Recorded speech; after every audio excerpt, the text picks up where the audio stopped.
10, 9, 8, 7, 6, 5, 4, 3, 2, 1, 0. Bells and bells. What's going on, everybody? Your boy, man, up here back with my tag team partners. I got Cedric. I got Joey. What's going on, everybody? How y'all feeling today? I don't know where the hell I'm at right now, but no, I'm just playing, y'all. What's going on, man? Obviously, I'm not in the man cave studio because I'm in a generic location. So let's just say that. Speaking of generic, let's go to the comments right here. Nice segue. I like that one. I don't know if you did that on purpose, but I like it. I'm good. I'm good like that. What's going on now, generic Jabba? How you doing? That's a good question, generic jobber. Joey, what do you want to talk about? Shoot, I feel like generic jobber needs his own T-shirt. I'd buy it. Oh my god, dude, man, dude. Generic jobber. We go money. Hey, we make some money live on air. Make him some money. Hey, we came up with that gimmick. He's just along for the ride. Generic Jabber 316. We go get paid off of that, man. Wait until we get the Bells and Belts store. GJ 316.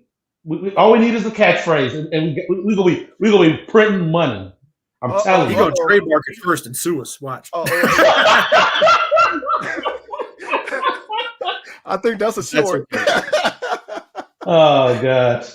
Oh man. But today's topic is going to be, what do y'all want to see happen in 2024?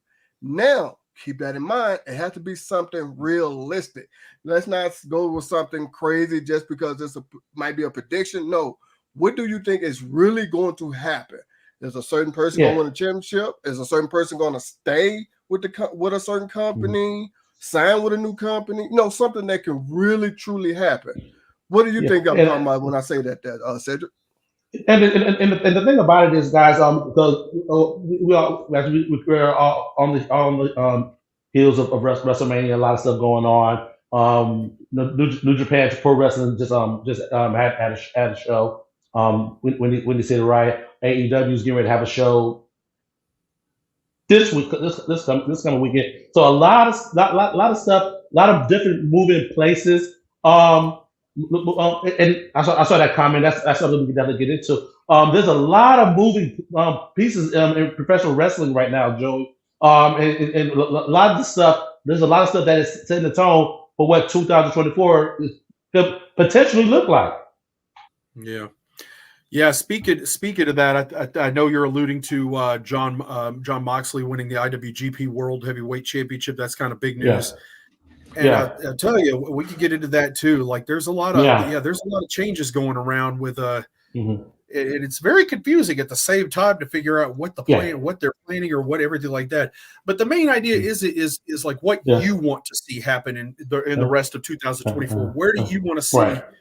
What do you want to see happen? It doesn't, like I said, like Madam said, keep it realistic. Don't say, well, I'd love to see Vince McMahon debut for AEW. That's not going to happen.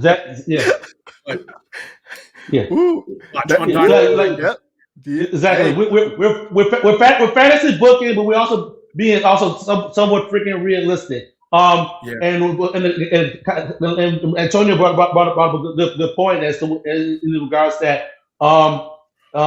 Rhea Ripley just relinquished the world title due to injury. Liv Morgan, that's the storyline. It's like Monday Night Raw. They're going to be crowning a new women's world champion on Raw. Who's that champion going to be? What's that story look like for that women's world championship going out for the rest of the year? So let's talk about it. Man up. I gotta agree. I'm gonna bring this comment back up. I gotta agree with the end part, because that would be stupid. Now, but go ahead. Wait, man. What up? What? I was finna say the only part that would kind of make sense is because she didn't beat Rhea for it. She had to relinquish it. So because we all know that would not be a realistic storyline. Liv beat Rhea Ripley. But the reason why I kind of agree with that statement is because nobody really sees her as a credible wrestler. She's just there for eye candy, and that's it. Okay. I'm talking about Liv. Okay. But because Joey talks about this a lot, and I 100% agree with him. It's even when she did win it, she cashed in on whoever that was at the time. Yeah. Ronda Rousey. Yeah. Nobody really cared for her as champion. I was watching all the comments. I was looking at crazy stuff on YouTube, people talking crap. And I agree. Nobody looks at her as a credible women's champion. I mean, you might say Ronda, you might say Rhea, you might say Becky Lynch, you might say, something like that. You know what I'm saying? Okay. But I don't see it. That's the reason why I think it's stupid. Okay, yeah, all right, it's stupid. Like you say, there's some folks out there who do not see her as a credible threat, or even someone to hold the title. There are some that do. So you can definitely go both ways with it. But in regards to keeping up with the story they telling, they could live more with it. And that's truly could be an option. All for Rhea Ripley coming back for however long she's gonna be gone. She come back. They have that program set back. They did plant the seeds as well for Nia Jax to win it as well. So, Joey, what say you on this the topic here? Yeah, she doesn't come off to me as a credible wrestler, and the angle it seemed they were going with was like they wanted people to believe they wanted people to get ready for a match with her and Rhea Ripley, and it's like, really, like again, Rhea's too far gone now with it, and there was no way.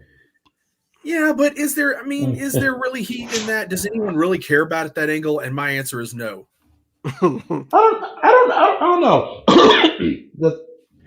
They're really playing up this live more revenge tour thing. So and whatnot. So like Rhea cost her 8 months.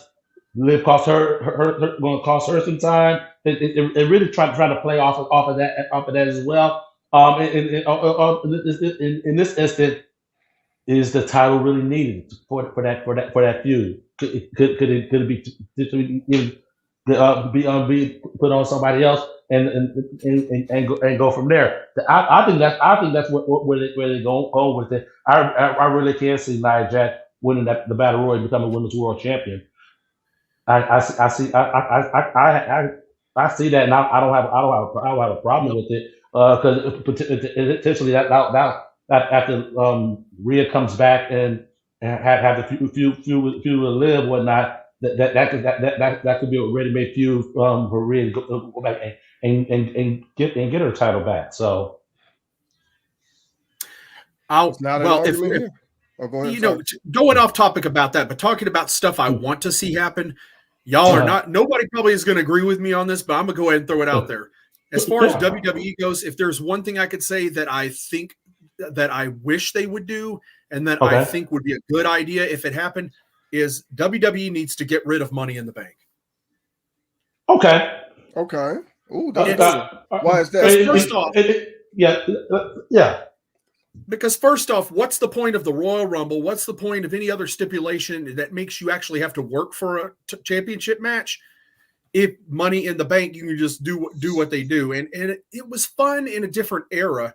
But I think at some point, if you're getting back to wrestling, if you're trying to take WWE, if Triple H's vision is to take things back to wrestling, you've got to get rid of that. And it's not about removing the element of surprise or anything like that. It's about legitimizing championships and making them mean something.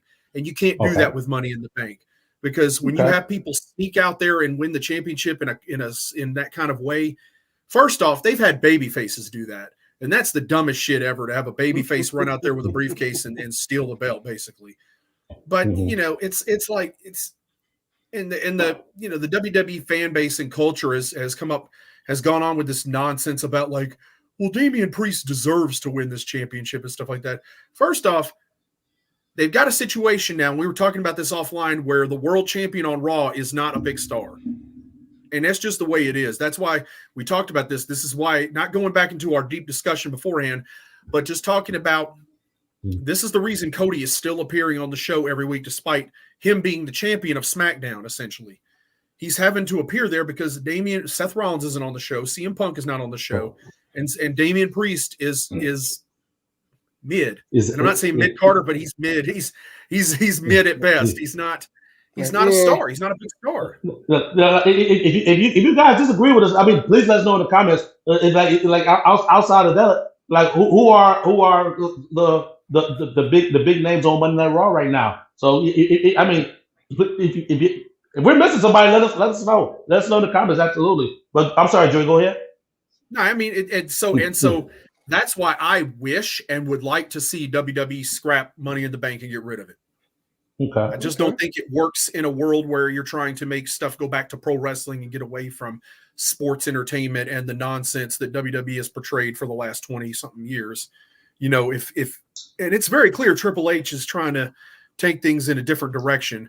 And there's going to be reluctance to that, just like, initially, I'm sure nobody's really reacted to it yet, but I'm sure there's some thoughts going on right now. Like, have you lost your mind? That's important to WWE. And it's like, a lot of stuff's changing already, and it's going to change even more, most likely. And the smart thing is, if you want to make the world championships mean something, you got to get rid of silly stipulations like that cheapen the prestige. Okay. That's not an argument. That's not. Could you imagine if Roman Reigns' 3.5-year world title reign ended with a Money in the Bank cash in? That's like shitting. That's like shitting on the whole show. That's why I don't think they were going to ever cash in on him. But that makes it predictable, right? It makes it predictable, and then it still cheapens the belt that Seth Rollins has, poured his heart into making. And you just take it off. He loses it to Drew McIntyre, and then the moment later, and what was a pretty, what it was. It's a car crash, but still, it was good enough for what it was, and it was meant to. You had Drew McIntyre standing up there, and you had him and CM Punk with their face off and stuff like that, and then you have Damian Priest come out there and win it like that. It's kind of and now what is Drew McIntyre doing? He's just whining on TV. Oh, that's good. That's good. Well, for your prediction, Joey, they will have to act quick because as of right now, it's not a prediction.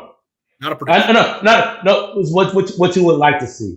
In regards to what you would like to see. July 6th is the Money in the Bank pay-per-view emanating from Toronto, and I've seen where they changed names of a show as well. So. That's probably not. I mean, I know it's really realistically not going to happen, but that briefcase. That could happen. That could. Yeah. So because I kind of see your point in what you're saying, but then a lot of fans do like the anticipation, the excitement. Or is he going to cash in today? Is he going to cash in tomorrow or whatever? Right. So, but then you book yourself in a corner too, like with the Otis stuff. Like they had another one, the Damian Sandow, when they put it on him. They have had several Money in the Bank winners where they just kind of Austin Theory, where it just kind of it wasn't working, and you can't throw the briefcase on somebody and then try to build them into being a star and it not work, and it's not worked a bunch of times. And I just named you 3. I can name the women too. We just talked about it. Liv Morgan they put the belt on her, but did it work? No. We just talked about that. No, because I saw all the comments. She got booed like crazy. Like, it's not credible. You can't have. I mean, not right. Well, it was like they cheered for the win, but she was after a couple of weeks. It was like, but that's the fickle IWC though. So I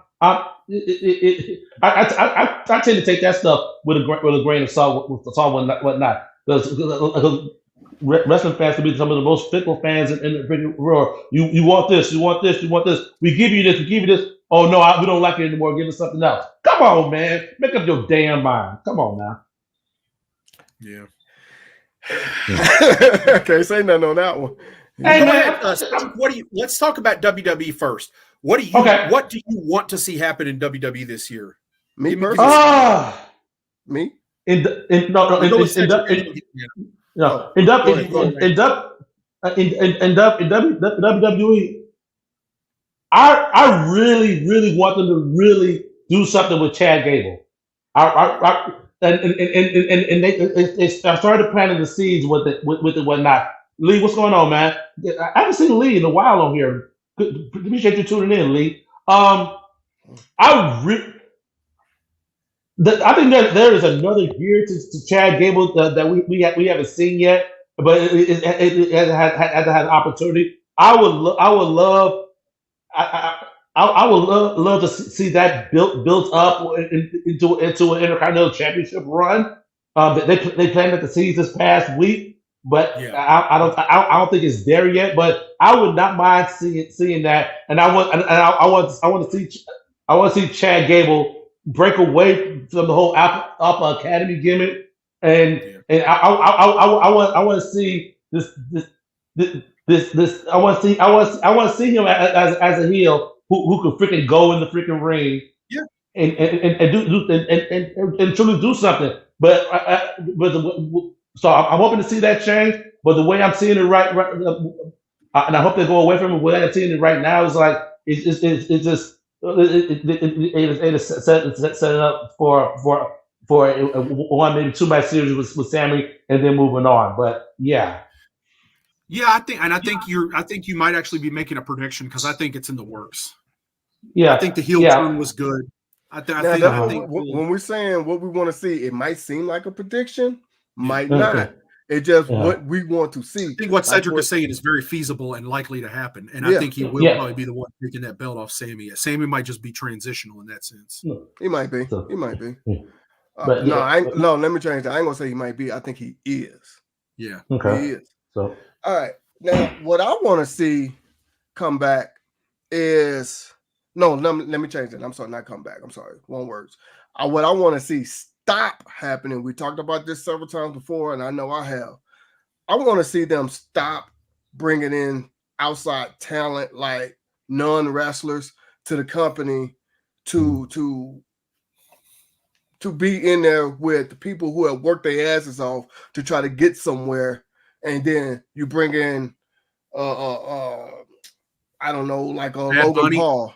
Bad Bunny's a more of an example of that. Bad Bunny too. Has learned how to wrestle to a degree, not much.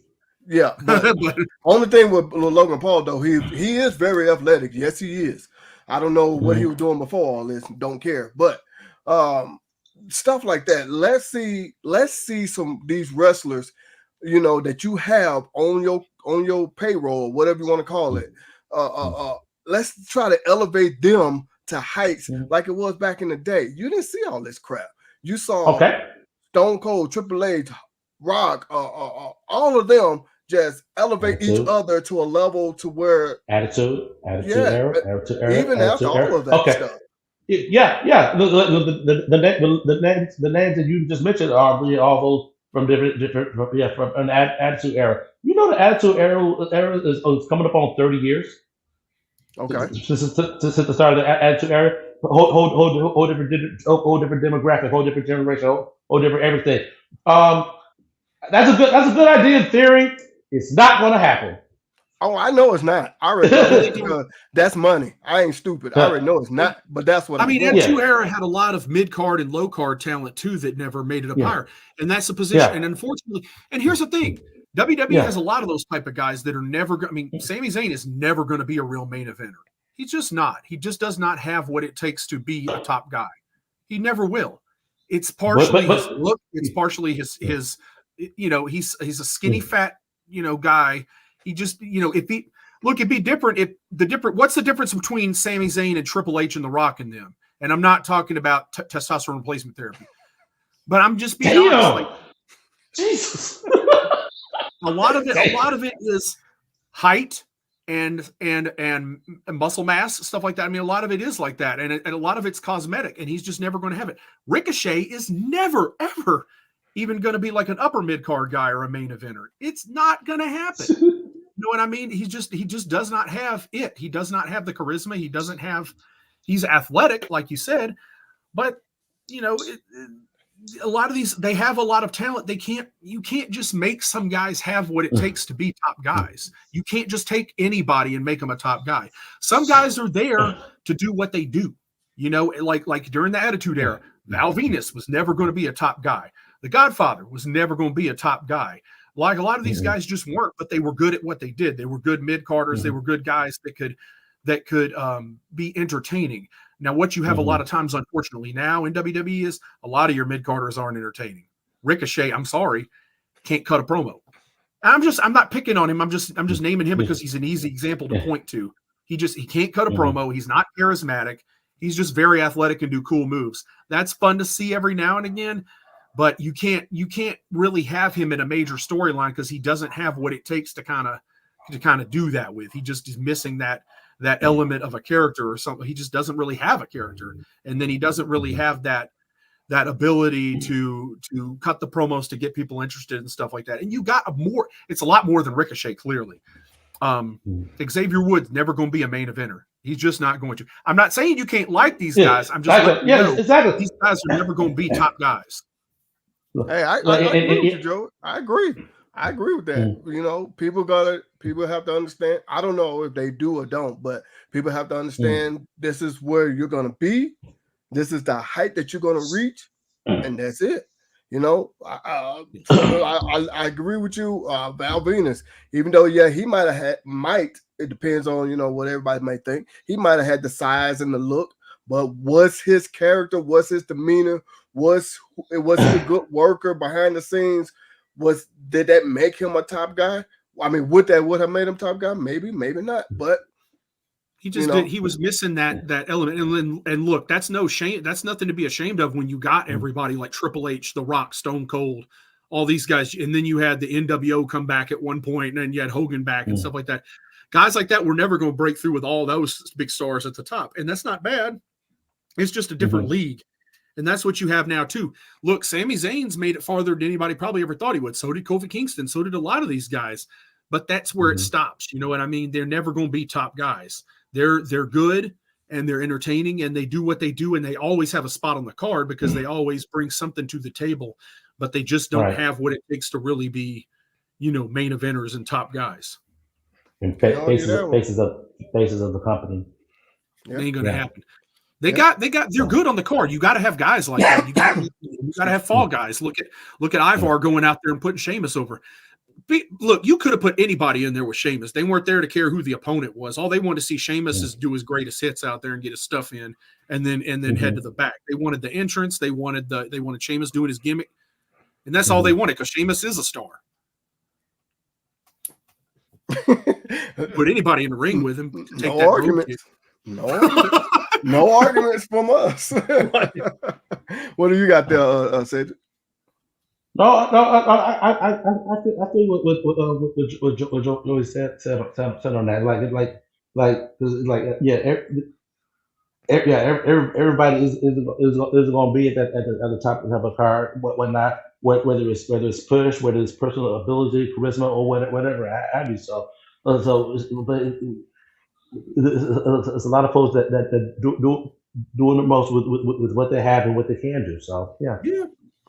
Like we're just talking about Chad Gable. He has a lot of potential. Is he ever going to be the world champion? No, but he's got potential to do more than what they've done with him. He definitely does that.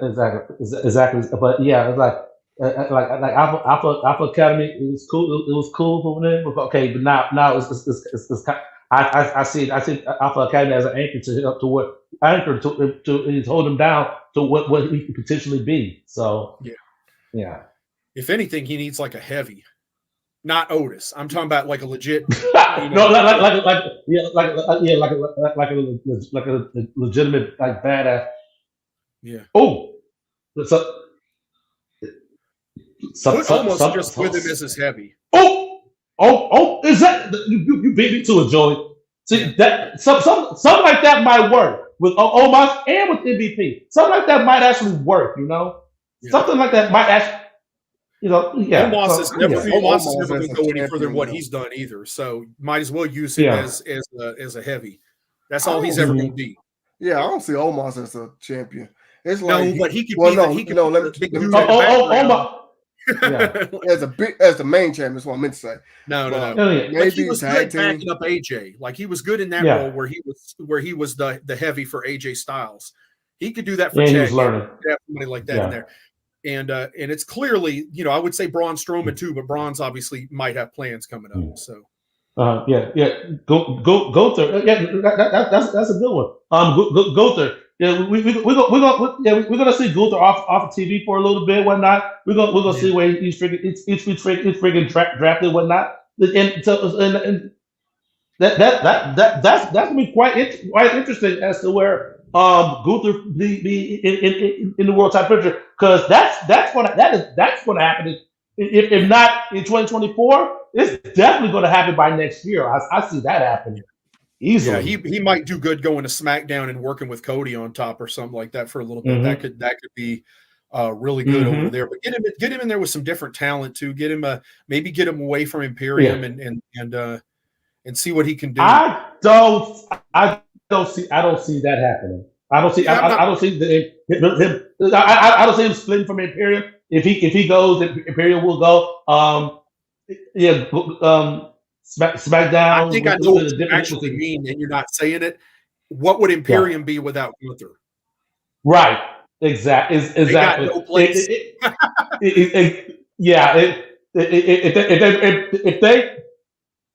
they bring up that trio, you're going to be seeing the other two. No, crazy enough.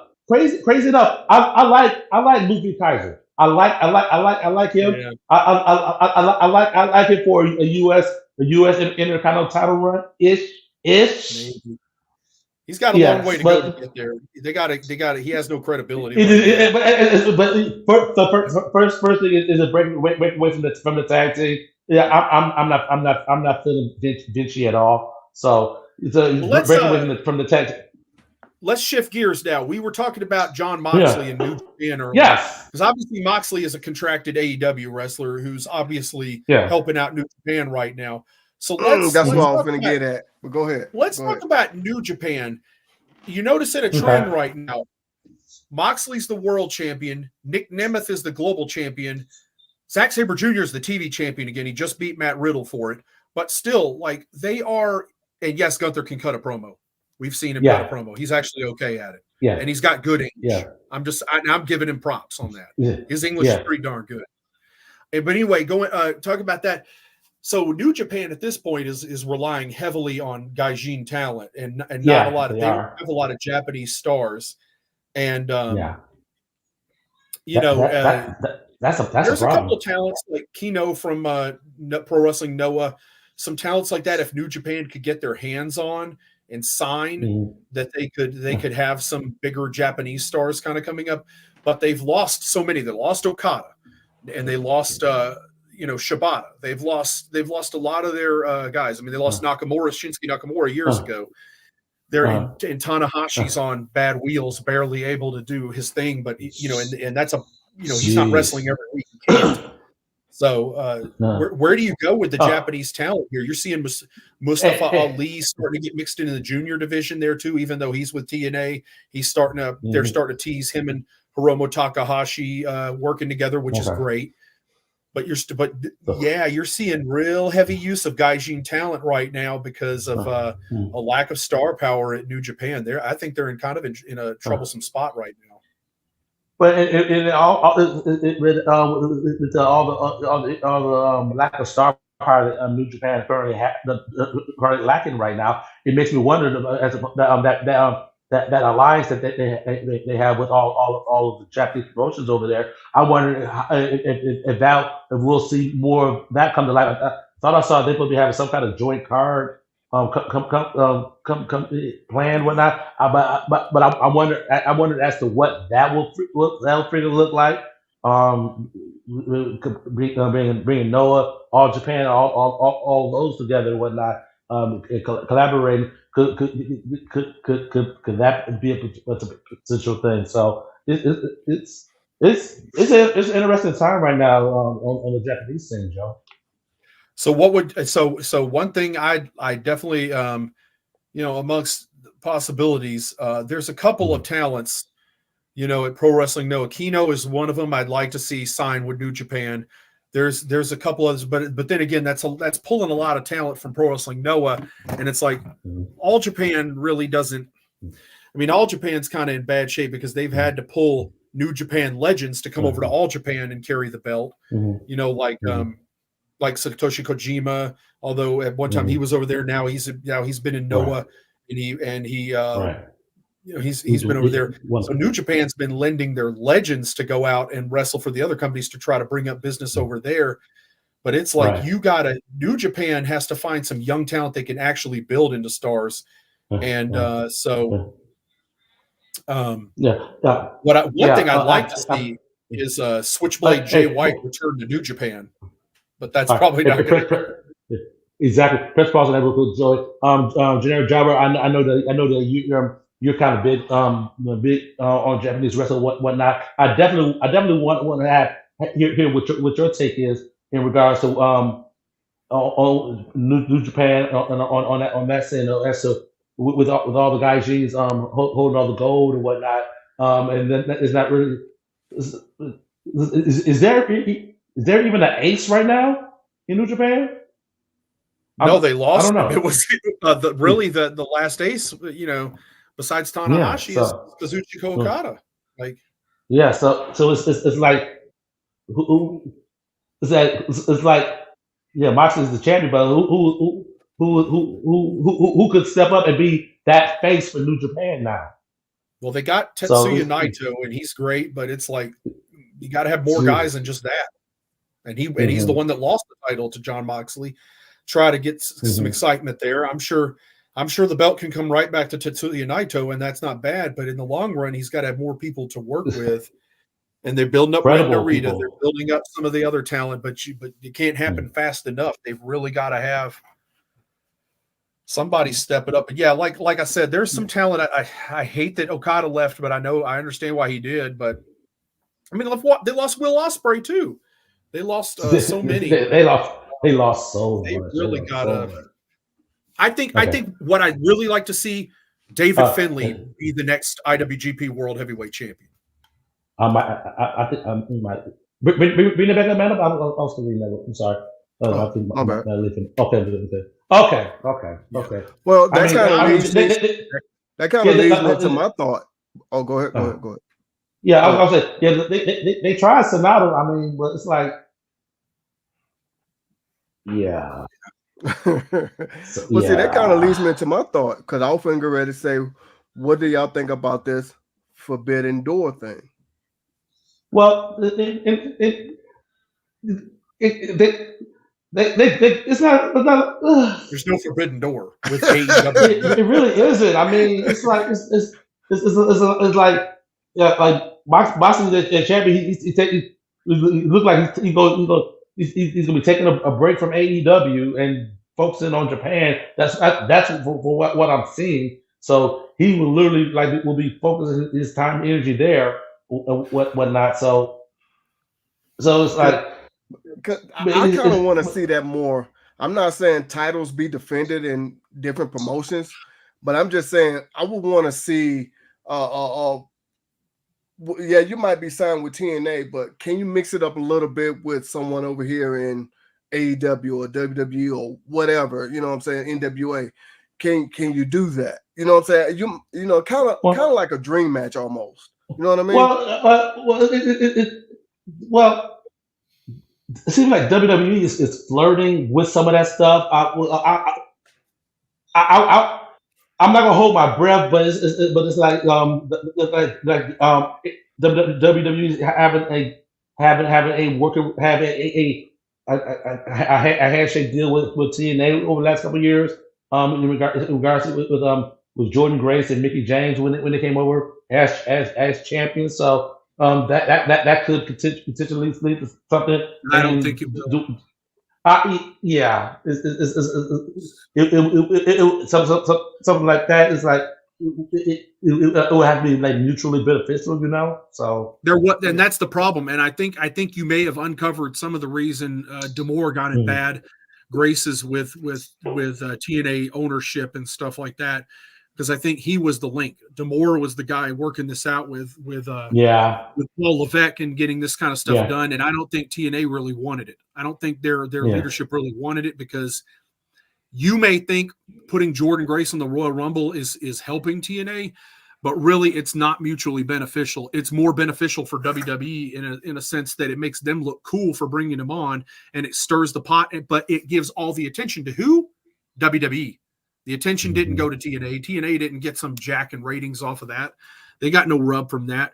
WWE got more benefit from it, and it may not make sense, but if you think about it, like I'm saying, it kind of does. Like, they got to go, ooh, look at that, WWE let somebody from outside in, and the only reason they let it happen with TNA is because they obviously aren't worried about TNA.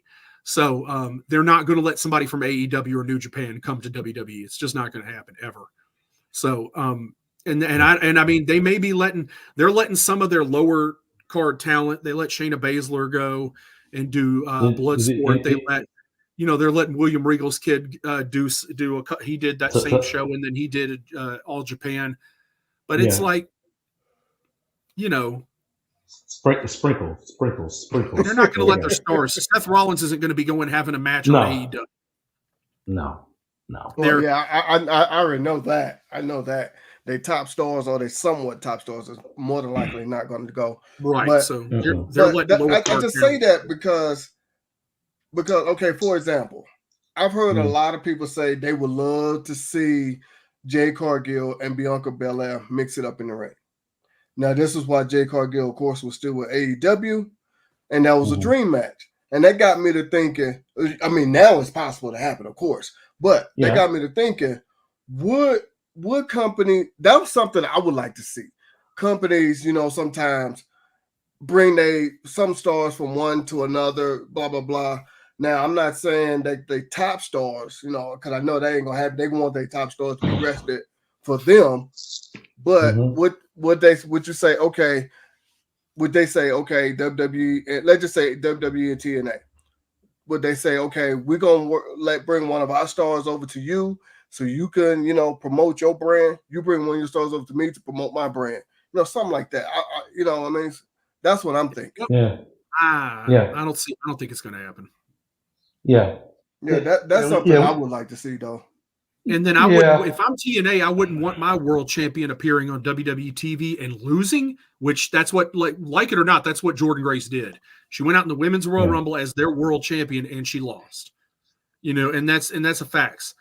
And it makes no sense. Why would our world champion want your championship? Like why? There's no logic there. It's just like, here's news for WWE. They let somebody come through the forbidden door or whatever. And like I said, that the spark was for them because more than it was for TNA. And unfortunately, I don't, as a TNA fan too, I don't want to see Moose come on there and face some WWE mid-carder. I don't want to see that. I don't want to see, him perceived in that light over there when he's clearly a top guy for TNA, and he needs to be. If that's my world champion, I want him perceived as a top guy, whether he is or not, in your opinion. That's how I want my world champion looked at and viewed as. I don't want him going out there, and having a match with freaking Ivar. A competitive back and forth match or something. No. Yeah. Well, that's what I'm saying. I'm not saying like the top guy, because I know that's not going to happen. More than likely, like a mid card or something like that. That was all that WWE was interested in. Clearly, was bringing the Knockouts World Champion into their Royal Rumble. Yeah. The shock factor. It proves his point. He was shocked to see her or whatnot, but it's like, but in the grand scheme of things, it's like, we had TNA's world knockouts champion in there, and she could And the story they told that she couldn't cut it with the WWE roster. It kind of made more sense. It made more sense with Mickie James because she's a former WWE. And congratulations WWE for rehiring Naomi, because all she did was get exposed in TNA that she can't actually work or wrestle. Yeah, and she can't. Speaking of TNA, Joey, TNA in 2024. Some movers, some changes around and whatnot. TNA got a show coming up, don't they? They got multiple. Yeah, I mean they're always having shows. Yeah, but Rebellion broke out pretty much that Motor City Machine Guns, which we knew they were leaving, but they're seem to be headed to AEW, and that's. I mean, I hope they get rich because they're not going to be used, and that's just the way it is. They're not going to be treated like the stars that they actually are and be utilized. If they may end up on that Ring of Honor, Honor Club app where that no one watches. You don't think so? I mean, they can relive those. They can relive those Motor City Guns Generation Me matches. They can run that stuff back, man. Come on, Joey. I mean, they wrestled the Bucks in Ring of Honor too, but I mean, I don't know. Yeah, I know. I mean, yeah, them and FTR could be really good. There's some good matches that can happen. Will they be utilized like that? I mean, again, you've got an oversaturated company with too much talent. And I was excited when they heard they were releasing talent because I was like, great, you're making room to use the talent you actually have. Because they hired a bunch of deadbeats. Look, they had Andrade. He shit the bed in AEW. I'm sorry. And now they got him back in WWE, and he's going to shit the bed over there too. He's just not that good. And they got Miro. Just not that good. There's a lot of these guys they have on their roster that they need to get rid of the dead weight and trim the fat, and they got a lot of them there. That's kind of what I said. I said this like a year or so ago, 2 years ago, maybe, give or take. AEW is bringing in too many people, and not enough people going to get their shine. Now, TNA, though, one thing I'd like to see in TNA with the faction they have with the system that Moose is the head of, with Brian Myers and Eddie Edwards and Alicia Edwards. They've been teasing Masha Slamovich joining them and teaming with Alicia Edwards to go after the Knockouts World Tag Team titles. I'd actually like to see Tasha Steelz take that spot. I feel like she would fit in there. That's a very underrated women's talent for me is the Boricua badass Tasha Steelz. I feel like she would fit into that group very nicely and be a good partner for Alicia Edwards and maybe get a championship run with that. They've had a hard time keeping that tag team division afloat sometimes with a lot of talent kind of coming in the door and out the door. Killer Kelly got hurt. Now she's on the shelf. And that's the reason her and Masha aren't currently teaming up. And they've done what they can. But that's one thing I'd like to see. I'd like to see Tasha Steelz get in that group, and I'd like to see her and Alicia Edwards win the Knockouts World Tag Team titles. Okay. All right. Okay. So Joey, our resident TNA aficionado. I love it. Oh man! All right, shifting gears. Joey. Wait! Look at what Nesha put up there. She put. Look at some of her comments. Yeah, I put them up there. I put them on the screen. There you go. I mean, yeah. They had her in a couple matches. I'm like, they're bringing her in the tag match. They brought her in for the finish. They had a squash match. They did the finish. They're protecting. If she's been working, if she's been working in the performance center, either is that slow burning it or whatnot, or she's getting exposed. One of the two. I don't know. The jury's still out on it, I guess. I don't know. So, but maybe they're slowly playing it until they decide which angle they're gonna go for with her. So. They're protecting her. Now they're going to have her in a tag team thing with Bianca. Yeah. They're going to put her in tags to kind of protect her and hope that she'll get better along the way. But I think that they have a lot of pressure to get her in there, a lot of fan pressure to go ahead and get her on this go. But it's like they've got to hide a lot of her weaknesses and the fact that she did not get seasoned and good in AEW. She just didn't. Yeah. So eventually the Naomi Bianca feud is going to happen. I think Jade has a natural heel about her anyway, so that I believe I know that's going to happen eventually.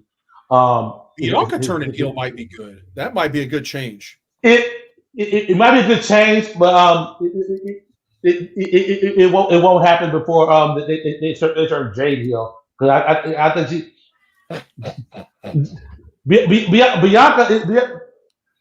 Bianca's starting to get that Cena babyface follow now. In my opinion, it was the fan base wants to cheer her. So yeah. I know Nesha, I know, but I know, just not that hot right now as far as a star. She do not like Jade Cargill, man. Telling the truth though. The Jade Bianca feud is going to happen. It's going to happen for the end of the year. I don't know. In my opinion, Bianca's definitely fallen off as far as like they pushed her to the moon. They strapped the rocket to her, and she ain't stayed up there. It's just not. She's got her following. The Jade reaction has slowly been going down and down with each week. She got the huge pop of the Royal Rumble. It's been going down and down and down ever since WrestleMania. So it's like, okay, all right. Y'all have any ideas on what you want to see happen in AEW this year? I don't know. It's like I do. But go ahead. Go out. I see the potential with Swerve Strickland. I think putting the title on him is not the right move. I feel that. Damn, we're still there. Well, so yeah, it's like I'm seeing the intensity with him and Samoa Joe and whatnot. I like the Swerve presentation. I love Nana with them and everything. I like it and whatnot. So I just don't see. I don't see it. I don't see it. I'm okay with Samoa Joe being the standard bearer for AEW for the remainder of the year. I see that, and I'm okay with that. That tough world champion, no bullshit champion. I'm for that. I'm for that. Man up. While you were talking, yeah, I wanted to say this, but somebody beat me to Please. it. Right here. I want to see Tony Khan not be the booker. He doesn't finally let people oversee his company. Okay. That's what I want to see. Because when he released that footage of CM Punk being a little being petty or whatever you want to call it, I'm trying to watch my words. I want to say something else, but I'm trying to watch my words. Yeah.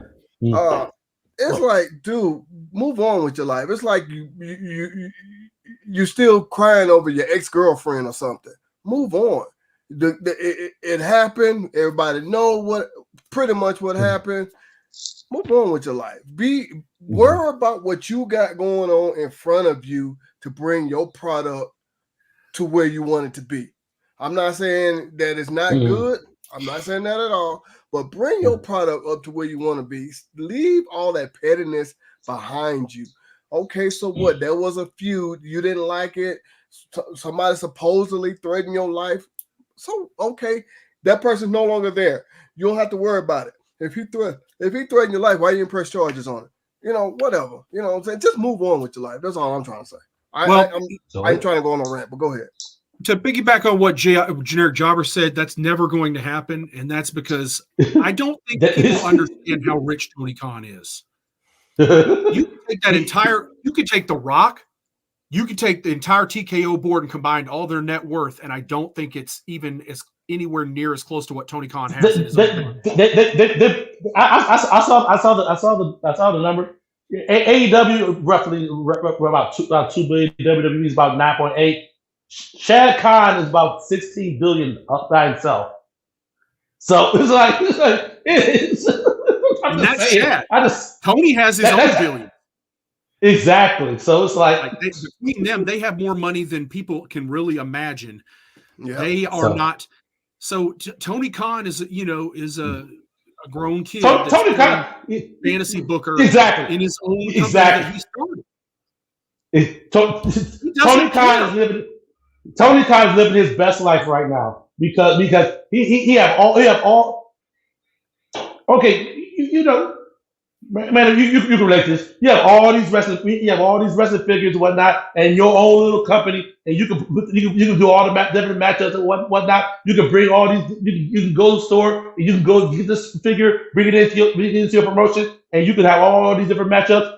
Tony Khan is living his best childhood life right about now because that's exactly what he's doing. That's exactly what he's doing. He can outbid WWE on anybody he wants. And that's facts. He could. And he's done it. And that's why there's some bitterness. That's why AAA. Now you want to talk about now to contradict what you just said about Tony Khan not letting stuff go. When is WWE going to let stuff go? Because Triple H had to make a snide comment about Will Ospreay on the press conference. Did he not? I saw that. Yeah, I saw that. Yep. So he's a jilted lover too, saying, "Well, if he wasn't ready for the grind and he wasn't ready for this, then we didn't want him anyway." Have you lost you think Triple H didn't want Will Ospreay? Of course. But you know what I mean? I'm talking about something different. Well, not different. Let me. No. I'm talking about. It's just in the grand scheme of things. In regards to what you said about Tony Khan. This is all. But here's the thing, though. Triple H don't own WWE. Tony Khan owns it, and Tony Khan released that footage. It doesn't matter. I know. Triple H is the one signing the talent. What I'm saying is Tony Khan released that footage. Just to try to make CM Punk look like a horrible human being. I don't know if it backfired. No, that's not why they did it. Don't care. That's why they did it. They did it to prove CM Punk was lying. Okay, whatever. He lied. But here's the point, though. Like I just said, you want to act like a bitter ex-boyfriend because somebody left you, or whatever the case is. Okay, then the guy is no longer there. Move on. Will Ospreay never came to WWE. Did WWE want him? Yes, he never came. CM Punk was there with you. You only brought that up just whatever your stupid reasons may be. So what? There was an altercation. So what? CM Punk lied on you. So what? It is what it is. Don't worry about it. Move on with your life. You know what I'm saying? That's all I'm saying. So what? Okay. That's what I want to see with Tony Khan. Focus on because Eric Bischoff is the one who told him this about a year or so ago, give or take. If you don't compete, focus on what you got to do. And you never know where you're going to go. Just focus on you. That's all. But you can't seem to do that. For that respect, too, okay. But then there's a lot of examples of WWE hitching their wagon to shit they didn't create too, and also being upset about that. How many times did they try to recreate the Bullet Club in WWE and it failed every fucking time? Okay, over and over. So they're just as bad as anybody. Obviously Triple H isn't happy that AEW signed Kazuchika Okada. They signed Switchblade Jay White. They just signed Will Ospreay. They got all this talent, and who did he sign? Tama Tonga and Jacob Fatu, and some of these guys. So as far as it goes, if you look at it from a talent end, it's not. You can't. They got Jade Cargill too. Yeah, they got that. Whether you agree with this or not, though, Jade Cargill was big for AEW. No. Yeah. She was. Well, yeah, she was big. She was booked prominently in AEW. She was booked prominently. She was big for but she didn't get over, and she didn't draw any money. I'm not saying that, but she was big for AEW. What do you mean big for AEW? She was big for AEW. When you say somebody's big for a company, to me that means they drew. Okay. I don't know if she drew or not because I didn't watch AEW that. But I know she was big for that company. She was booked prominently in AEW. Okay. That's what that translation. What you saying to me is, she was booked prominently in AEW. Okay. That's. So, but she was it's still, like, looked at. She was still looked at by a lot of wrestling fans for what she is and what we're talking about today. So there's a lot of that going around too. There wasn't. You can pretend that there was all this buzz around her, but it wasn't. Again, equivalent to the buzz that's been around like Will Ospreay and people like that. I'm not saying there was buzz around her. I mean, excuse me. I'm not saying that she's going to be big over here just because she was big over there. No, I'm saying at that moment, and she only had a couple of matches in the WWE, so we don't know where she's going to go now, or if she's going to be tone her talent or whatever the case is. I'm just saying she was a star over there for that promotion. Well, now was she a good wrestler? That's opinion based. And I wouldn't call her a star either. I would agree with Cedric and say she was featured. Mm-hmm. But when you call somebody a star, you're talking about, again, somebody that draws. They pop a rating, they draw money, they draw crowds. Okay. Yeah. She don't do that. Well, she might not do that here. I don't know. All right. And we're gonna put a bow on this real quick. I'm going around. We're gonna go around the horn. Speaking of talent, with the drawing stars and whatnot. Mercedes Moné. What do you all see as her AEW impact, if any? Oh, I've got a prediction, and I can almost guarantee it's going to happen. She'll get injured. I already know what you're going to say, but go ahead. She's going to get injured. I knew it. But as sure as CM Punk's going to get injured. Well, I can understand CM Punk again. Yeah. Well, at least CM Punk's older and stuff like that. But yeah, he's older, so he's going to get injured. So Mercedes Moné for her entire career has been fragile, and you may not like that, but look at the list of injuries she's had in the amount of time she's been having her career. She's going to come out there and wrestle. She'll have a few matches when she finally does wrestle, and she will get hurt. Especially in AEW, she's going to get hurt. And the last thing I want to do is her come in there and beat Toni Storm, because Toni Storm is firing on all cylinders with that gimmick she's got. They need to leave that belt on her and for as long as possible. I wouldn't mind saying my friend Thunder Rosa bring the belt back, but I think it's too soon for her coming back. So we'll still hopefully later down the line. But in regards to Mercedes Moné, hey Joey, at least she's on TV. At least she's on TV every week. At least she's on TV every week. Awesome, man. Good stuff.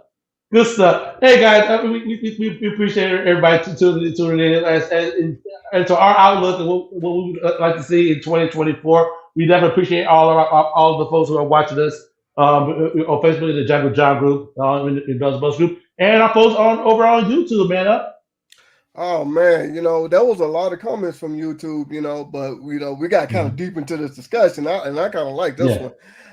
So with that being said, I want to say thank everybody, for what they for joining us and leaving comments and interacting with us as well too. So, but don't forget though, we almost there to that goal, and y'all know what's gonna happen when we reach that goal. So I want to say thank y'all once again. Make sure y'all like, comment, and subscribe and share. That'll help us get more into that algorithm. That'll help us reach that goal, and then that'll help y'all. What would they help them do, Joey, on Facebook? Win stuff. No, but seriously, we got awesome stuff. We got some plans when we hit 1,000 subscribers. We just right about to hit 800. So if you're not subscribed, go ahead and do that. We're going to get to 1,000 here real soon, I believe, and then I'm going to be giving away an NWA 10 pounds of gold, a Dome Globe Championship belt, and man, I've got a really awesome WWE event chair that he got, a VIP chair that he's going to be giving away too when we hit 1,000 subscribers. But to win, you also have to be a member of the Facebook group. You have to be both. So make sure you join the Bells and Belts Facebook group if you're not on there. All righty. Absolutely. So, but next week, Joey, we're gonna continue on with our series. Yes. Yeah, we're going to be counting down the top 10 of 1992, and Cedric will not be with us, but we've got a surprise. Former WWE official and pro wrestler himself, Wes Adams, will be returning to flank me and Man Up here for our top 10 favorite wrestlers of 1992. So make sure you join us next week. Absolutely. This stuff, guys. All right, man up. I think that'll just about do it, sir. Oh man, I want to say thank everybody, for giving us your time, watching the show and kicking it with us. You know what I'm saying? Giving us your opinion as well. So with that being said, for my tag team partners Joey and Cedric, I'm your boy Man Up. See y'all later. Y'all have a great one.